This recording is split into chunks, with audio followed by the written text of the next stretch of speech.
Necesitas un lápiz, un cuaderno or el papel. You'll need a pencil, an exercise book or paper. Hola clase 5, estoy aquí en su clase. I'm here in your classroom. Absolutely brilliant week of learning again last week.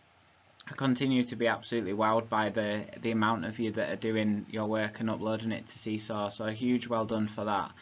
This week we're going to continue looking at jobs in Spanish, or en español, trabajos. Trabajos. Muy bien. So we're going to start with a recap of the vocabulary that you learnt last week. This week's slightly different though. And that's because you've got a blue rectangle covering the work, or the name of the worker, and you need to tell me it before I reveal it. So the first one, en español. Sí, es vendedor. Vendedor. Muy bien. En español. Es médico. Médico. Fantástico. En español es profesora. Profesora. Muy bien, es teacher. En español es policía. Policía. Muy bien. En español es camarero. Camarero. Muy bien. Remember the is a masculine version for waiter. Okay, double whammy now. You can obviously do them in whichever order you would like.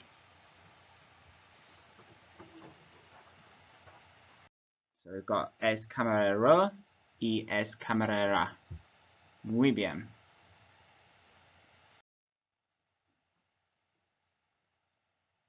En español es si es vendedora y es vendedor. Muy bien.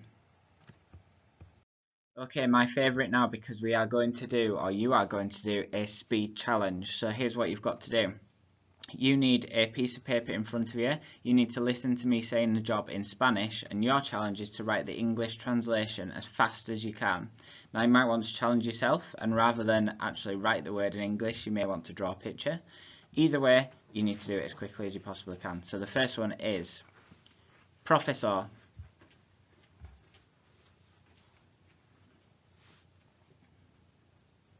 Es rápido. See, you should have a teacher, and if you drew the teacher, it should be a male teacher because it was profesor. Next one, vendedora.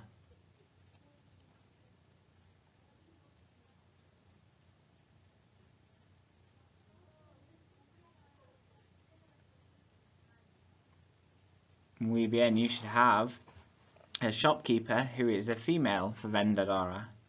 Next one, médico.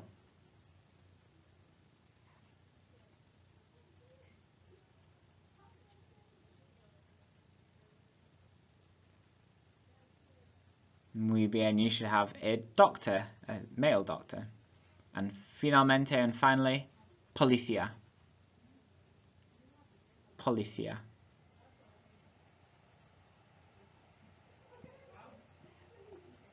Muy bien, you should have a female police officer. Fantastico. Okay, so for this part of the session, we are going to have a look back at the paragraphs that we wrote last week, looking at mine first of all. We're going to have a look at self-assessing the work that we did. So what I would like you to do, again you can pause the video at any point to read through my work, but when I'm reading through it and you're listening, have a think about the elements of the paragraph that are really effective. Have a think about the elements of the paragraph that could be improved. And I put a few bullet points down the right hand side of the screen that you may or may not want to think about. So masculine and feminine words agree, where it's a male and where it's a female. the information about the family, so me giving general information about my family, and also adjectives, so to think about how we can add that element of description into our writing as well. Obviously remembering that the adjectives needs to come after the noun.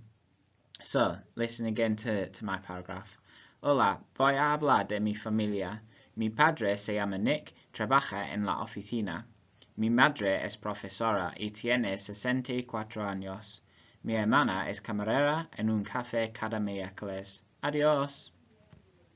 Okay, pause the video now and have a think about 2 stars and a wish for the work that I've done.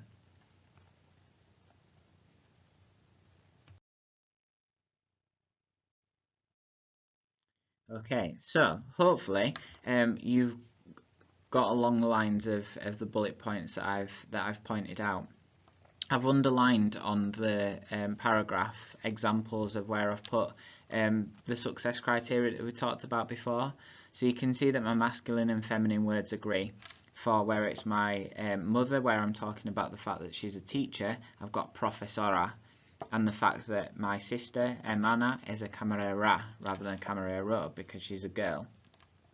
I've got extra information about the family. So mi padre se llama Nick, that he's called Nick, and also that that my mum is 64 years old.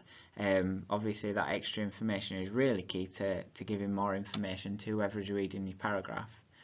What you will have noticed though is that I'm lacking in adjectives, so to make my paragraph even better, obviously I can include those adjectives after the nouns.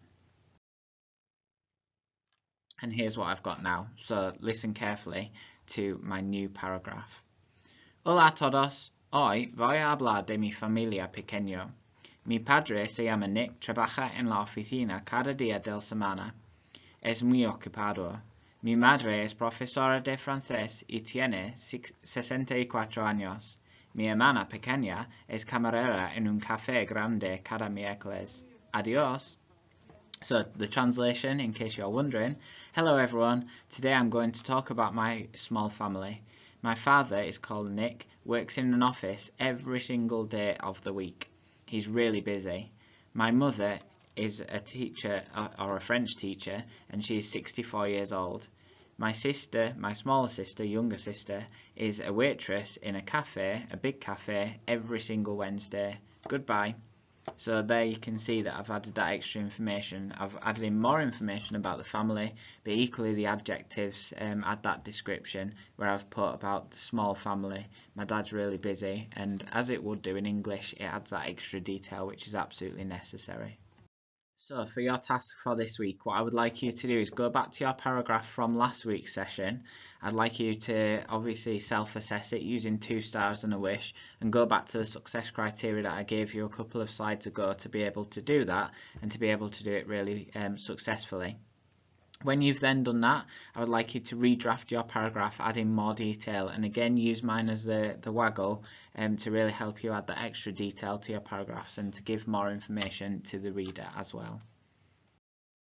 Hope that you found today's session really useful. I look forward to seeing your extended paragraphs with even more detail, with even more adjectives on Seesaw. Take care everyone. Adios.